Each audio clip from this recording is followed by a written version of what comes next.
प्यारे बच्चों नमस्कार। तो जैसा कि आप जानते हैं हम छोटे छोटे टॉपिकों पर वीडियो लेकर आते रहते हैं। तो प्यारे बच्चों आज एक वीडियो और आपके लिए जो है कि हिंदी स्पेशल में वाक्यांश का प्रतिस्थापन।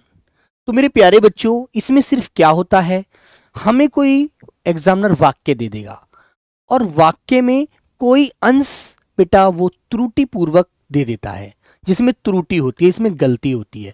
तो प्यारे साथी हमसे फिर उस त्रुटि के लिए प्रतिस्थापन कराता है एग्जामिनर। तो बहुत सारी परीक्षाओं में आपने देखा होगा, एसएससी जीडी में तो बेटा स्पेशली मिलता ही मिलता है, जिसके लिए मैं इस वीडियो को बना रहा हूं। तो प्यारे साथियों एक बात जानिए कैसा होता है बेटा इसमें परिवर्तन, वाक्य में कैसा बदलाव मिलता है, कैसा त्रुटि वाला वाक्यांश वो देता है। तो आइए जानते हैं मेरे दोस्तों। तो बेटा वाक्यांश का प्रतिस्थापन, टॉपिक का नाम होता है वाक्यांश का प्रतिस्थापन। तो इसमें क्या होता है बच्चों, इस अध्याय में वाक्य में रेखांकित अंश दिए होते हैं, जिनमें कुछ त्रुटि विद्यमान होती है।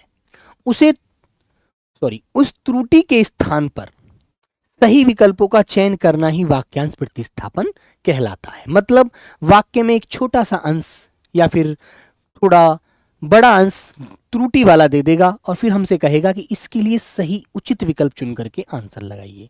ठीक है, तो आइए बच्चों कुछ एग्जाम्पल मैं आपको दिखाता हूं परीक्षा में आए हुए किस प्रकार के वाक्य आपको मिलते हैं। देखो पहला वाक्य है मेरे बच्चे, भोजन बहुत सुंदर बना है। तो बेटा भोजन सुंदर नहीं होता, भोजन कैसा होता है मेरे बच्चों, स्वादिष्ट होता है।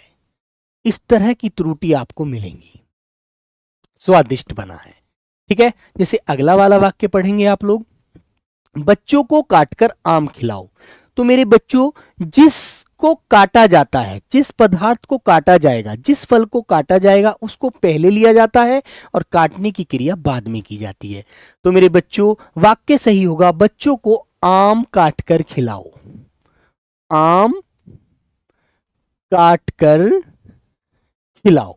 तो इस वाले भाग के लिए उचित विकल्प हमारा ये वाला होगा। ओके, फिर ऐसे ही मेरे दोस्त अगला वाक्य आपके सामने है, इंदिरा गांधी भारत की राजनेता थी। बेटा तो महिला जो होती हैं वो राजनेता नहीं होती, वो क्या होती है मेरे प्यारे बच्चों, राजनेत्री होती हैं। ये बात आप अच्छे से जानते हैं। ठीक है मेरे बच्चों, वेरी गुड। तो बेटा इस तरह की त्रुटियां आपको वाक्य में मिलती हैं और उस वाक्यांश का प्रतिस्थापन हमें करना होता है। जैसे यहां पर दिया हुआ है, टब पानी से ठूसम ठूस भरा है। तो मेरे बच्चों पानी से कोई भी चीज ठूसम ठूस नहीं भरी जाती, किसी ठोस चीज से भरी जाती है ठूसम ठूस। तो जब पानी है, लिक्विड है, तो बेटा यहां पर बोला जाएगा लबालब, लबालब भरा है ना। तो और अगला वाला वाक्य देखेंगे, लोग बड़ी मात्रा में जमा हो गए। तो मेरे बच्चों मात्रा तो किसी चीज की तौल होती है, यहां पर लोगों को गिना जा सकता है। तो मेरे बच्चों यहां पर आपका राइट आंसर होगा संख्या।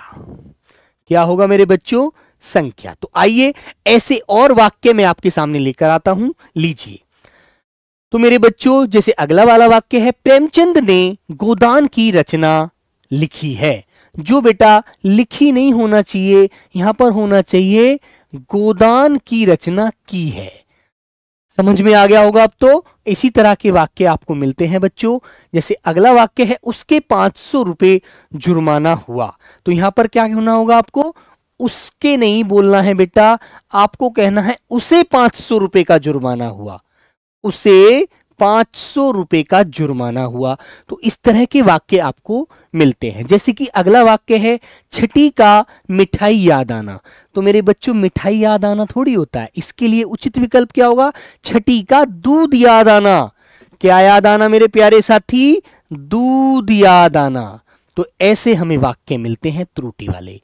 आगे वाला वाक्य होता है मेरे प्यारे बच्चों, आज से यह नियम चालू है। नियम चालू नहीं होता बच्चों, नियम लागू होता है। तो रेखांकित विकल्प के लिए आपको राइट आंसर देना होता है लागू है। ओके, ये आपको टॉपिक में बेटा 2 क्वेश्चन या 1 क्वेश्चन हमेशा मिलता है, याद रखना, कोई भी गलती मत करना। जैसे बच्चों आगे आया, पगड़ी ओढ़ कर आओ।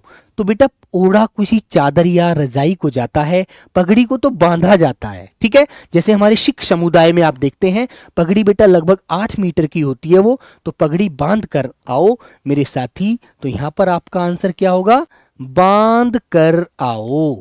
इस तरह से आपको ध्यान रखना है। ठीक है बच्चों, समझ में आ गई बात? तो इसी प्रकार के और वाक्य मैं आपके सामने लेकर आया हूं, लीजिए। जैसे आपके सामने अगला वाक्य है, वह पौधों को खींचती है नहीं। पौधों को बेटा पानी से सींचा जाता है, वह पौधों को सींचती है, सींचती है, सींचती है।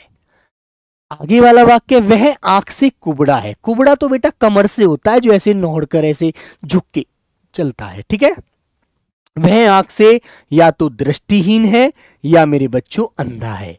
ऐसे बोलेंगे हम लोग जब हमारा वाक्य बिल्कुल सही होगा। इसी तरह के बेटा विकल्प आपको एग्जामिनर 4 विकल्पों में देता है, वो आपको चुनना है जो सबसे उचित होगा। आगे आया, बेटों में युद्ध हो गई। तो बेटा युद्ध हो गई, युद्ध तो वैसे ही पुल्लिंग शब्द है और यहां पर क्रिया स्त्रीलिंग है, तो युद्ध होती नहीं है, युद्ध होता है, जिसके लिए हम यहां पर उचित विकल्प चुनेंगे। बेटों में लड़ाई हो गई, बेटों में लड़ाई हो गई। तो युद्ध की जगह क्या आएगा मेरे दोस्त? लड़ाई आएगा। अब बेटा एक वाक्य आपको इस प्रकार मिलता है, एक चाय का प्याला ले आओ। तो बेटा एक चाय का कोई प्याला होता है? बताइए, चाय का एक प्याला ले आओ, ऐसे बोलना चाहिए। तो हम क्या बोलते हैं? चाय का एक प्याला ले आओ। तो बेटा यहां पर हमें इसका परिवर्तन करना है, इस वाले वाक्यांश का प्रतिस्थापन। चाय का एक प्याला ले आओ। एक प्याला चाय होती है, एक चाय नहीं होती कभी भी। इसी तरह से आगे वाक्य आया है, उसने एक मोती का हार खरीदा। क्या बेटा एक मोती से हार बन जाता है? बताइए आप मुझे। नहीं बनता ना, बहुत सारी मोतियां प्रो करके एक हार बनाया जाता है। हमें कैसे बोलना चाहिए? उसने मोती का एक हार खरीदा। उसने, बोलेंगे हम, मोती का एक हार खरीदा। तो बेटा इस वाले भाग के लिए हमारा उचित विकल्प क्या होता है मेरे बच्चों? मोती का एक हार खरीदा। ऐसे बोलेंगे तो वाक्य सुंदर लगेगा और वाक्य को पढ़ने में अच्छा लगेगा और हमारा बिल्कुल राइट आंसर होगा। ठीक है, तो इस तरह के क्वेश्चन आपको मेरे प्यारे बच्चों मिलते हैं। आइए कुछ उदाहरण और भी आपके सामने ये आते हुए, मुझे चमक वाले कपड़े पसंद नहीं है। ऐसे बोलते हैं नहीं, इसके लिए हमें सबसे उचित विकल्प चुनना होता है, मुझे चमकीले कपड़े पसंद नहीं है। मुझे चमकीले कपड़े पसंद नहीं है। ठीक है ना? जैसे आगे वाला वाक्य है, उसकी हरकतें गांव वालों जैसी हैं नहीं। हमें क्या कहना चाहिए मेरे बच्चों इसके लिए? उसकी हरकतें ग्रामीणों जैसी हैं, है ना? उसकी हरकतें कैसी हैं मेरे बच्चों? ग्रामीणों जैसी हैं। समझ में आ गई बात? क्योंकि यहां पर अनुस्वार लगा हुआ है, तो एक ग्रामीण होता है, ग्रामीणों बहुत सारे होते हैं, एक से ज्यादा होंगे। ठीक है ना? अगला वाला क्वेश्चन वाक्य आपके सामने है, यह आंखों से देखी घटना है। जबकि हमें इसके लिए उचित विकल्प क्या बोलना चाहिए? यह आंखों देखी घटना है। यह आंखों देखी से जो आया है ना बच्चों बीच में, ये मेरे प्यारे बच्चों बिल्कुल गलत आया है। यह आंखों देखी घटना है। तो ऐसे आप बोलेंगे तो आपका आंसर बिल्कुल सुंदर और सच्चा होगा। ओके मेरे प्यारे साथी, अगला वाला वाक्य देखिए, घोड़ा जंगल की तरफ भागा, है ना? सॉरी, भगा। तो बेटा की तरफ नहीं बोलेंगे, हमें क्या बोलना है? घोड़ा जंगल की ओर भागा। ओर का मतलब होता है दिशा, है ना? जंगल की ओर। तो यहां पर आपका आंसर क्या होगा बच्चों? ओर। तो आपको इसी प्रकार सुंदर सुंदर विकल्पों का चयन करके वाक्यांश का प्रतिस्थापन करना होगा। अब मेरे बच्चों अंतिम क्वेश्चन आपके सामने है। इसका आंसर सभी लोग कमेंट बॉक्स के माध्यम से मुझे जरूर देंगे। ये आपके लिए होमवर्क क्वेश्चन है और जरूर बताएंगे वीडियो आपको कैसी लगी और मेरे प्यारे बच्चों की कुछ और मुझसे बेटा अपनी मतलब एक प्रकार से उनकी मुझसे कहना है, उनकी मुझसे दरख्वास्त है कि भैया कारक के कुछ क्वेश्चन या इस तरह के वाक्य लाकर हमको समझा दीजिए। तो प्यारे साथी, कारक के लिए भी मैं एक अच्छी वीडियो आपके लिए जरूर लेकर आऊँगा, मेरा आपसे वादा है। तो मेरे प्यारे बच्चे हो जाइए तैयार कारक की अगली वीडियो के लिए। सभी को मेरा जय हिंद, जय भारत, लव यू प्यारे बच्चों।